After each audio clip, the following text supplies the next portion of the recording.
Red Couch. My name is Cass, and today I am joined by a very special guest.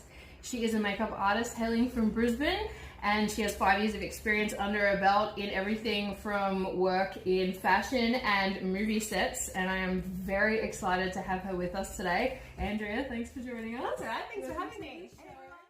What was the first thing that drew you to makeup and special effects? It was actually a long road for me getting started with makeup. So in high school and like my late teen years, I knew nothing about makeup, absolutely nothing. I maybe knew how to do spot concealing and that was it. You did good.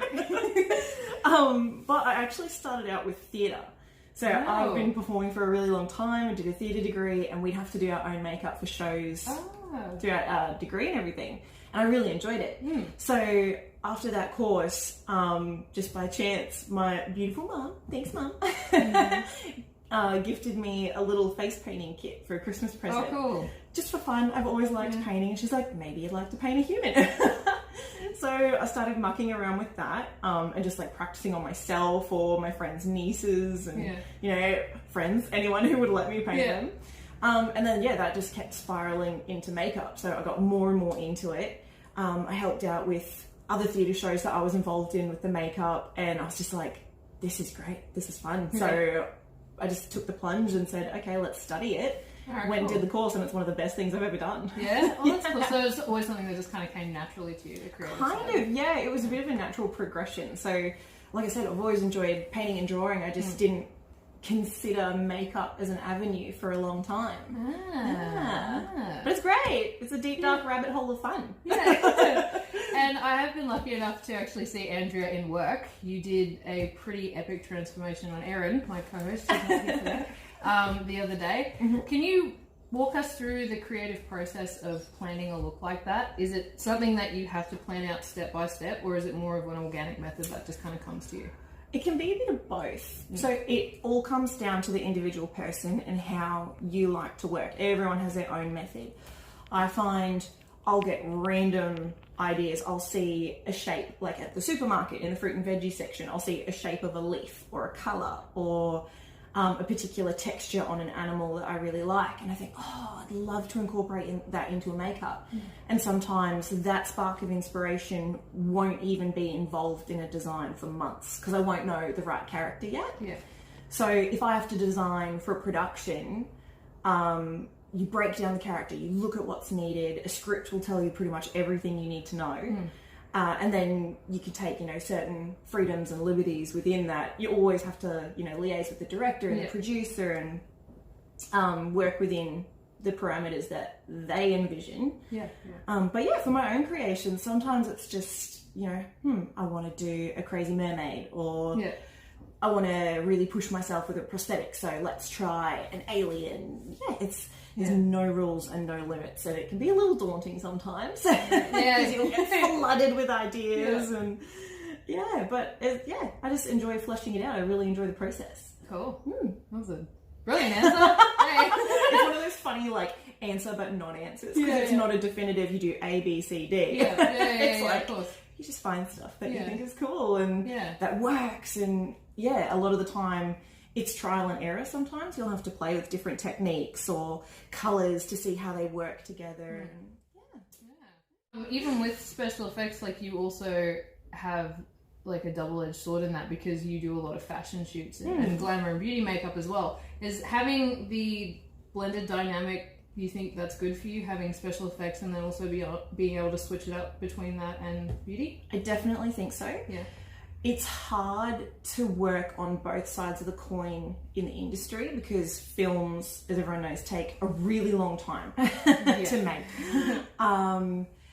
And so if I wanted to do film but also do bridal at the same time, your dates can start to clash. I do know people who do it, but for me, I was finding my direction was more towards films and special effects and character makeup.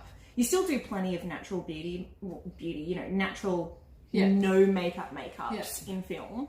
So I definitely think the beauty side has helped with that. It helps you understand skin and face shape and tone. Just little things that you don't often first think of. But I find it all fun. I Yeah. still like beauty. You know, if I Yeah. can cover something in glitter, let me cover it in glitter.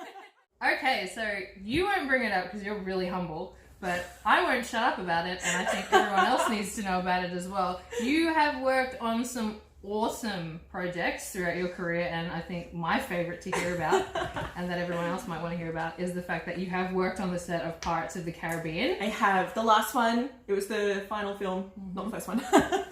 Still great. Yeah, still Pirates of the Caribbean. Still great, yeah.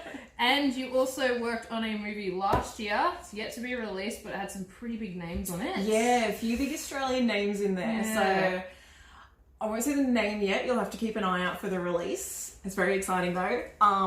Very kitsch, very Australian, very funny and weird. So yeah, I'm so excited. it's a good time. Yeah.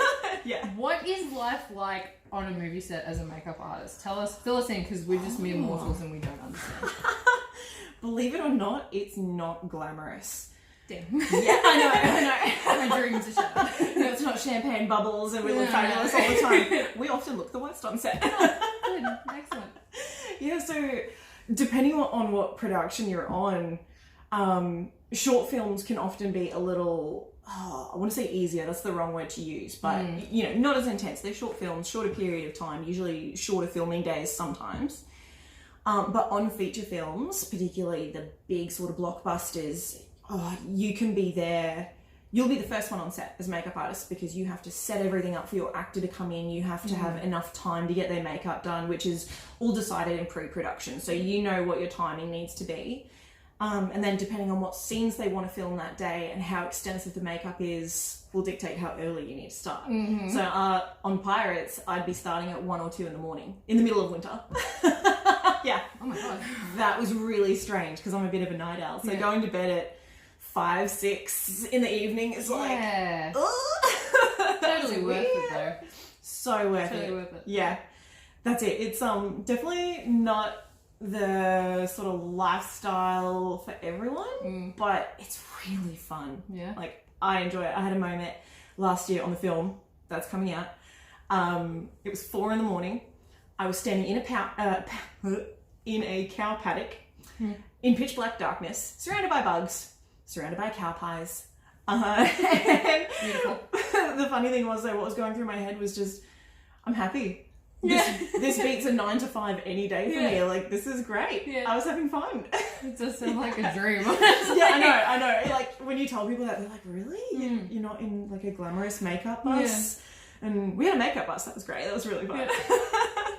But yeah, you get put in all sorts of weird situations and locations and extreme temperatures, because on that particular movie, we were filming out in the middle of nowhere. So in the mornings and the night times, it would get freezing cold, but during the day we'd be working in 40-degree heat. Oh yeah. So yeah, both ends of the spectrum there. And like Pirates, we had, I think it was about a team of 16 to 20 of us, and we only had a few hours each morning to pump through something over 600 actors, not lead actors, but you know, the townspeople and extras and featured extras and all the grubby blacksmiths and like townspeeple in the bank scene in particular. I think it was the bank scene. It was, whenever they're in sort of a village. That was mental. Oh my gosh. It's go. Yeah. Do not stop. I can imagine it'd be so stressful, but it'd just be unlike anything else. Yeah, it totally is. It's Yeah. a whole other world. So you get the stress element, but you get very good at managing it. You just get into a flow. You have great teammates who you support. It's almost kind of like working in a kitchen sometimes. You know, how long is that going to take? Where are you up to? I need this now. Yeah. Just pass me that. Yeah. You really get into sync with each other and know what you need. Yeah, and you pick up some pretty amazing skills too, like stuff you wouldn't learn anywhere else. Oh, absolutely. Yeah. Yeah, I've learned some weird stuff on sets. Yeah. You'll get thrown a curveball and you're like, okay, let's do it. Let's just figure it out and do it. Nice.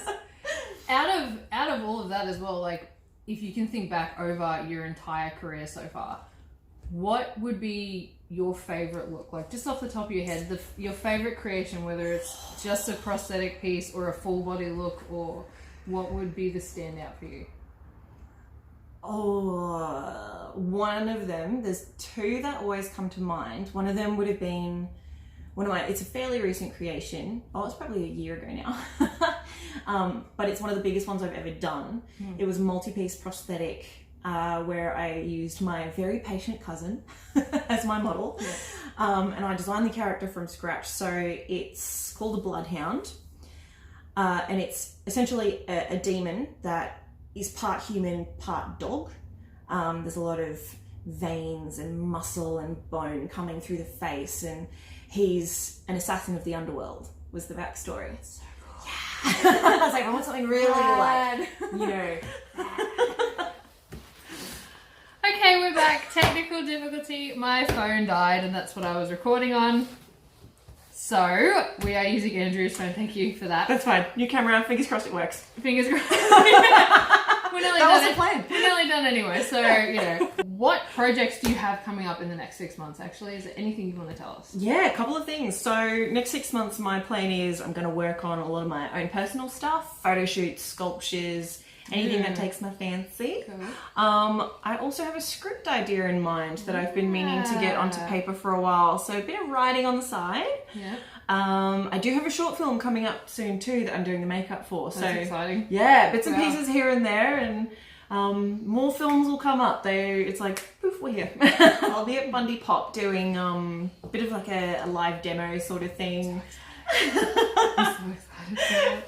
I'm so I am keen too. for that. Yes. All right, sweet. Yeah, you can like come along, watch, ask questions, just chat to us, and yeah, it's not going to be what's the word? It's just going to be chill. It's going to be fun. It's going to be relaxed. It's not going to be intense. It's going to be relaxed. Yes. Yeah. Brilliant. All right, so yes, thank you again. That's all right. Thank you. Yes, if you guys want to catch Andrea working her magic in person, don't forget to put it in your calendars, the 7th of September this year at the PCYC, Bundy Pop Mania. And if you also want to check out her work that she has online, you can visit her pages on Facebook at Cozmic Creations Makeup and Hair, and also on Instagram at Cosmic Creations Oz. I will put the links in the comments down below for that one. Awesome. Thank you so much. Thank you. All right. Thanks, guys. Bye. Bye.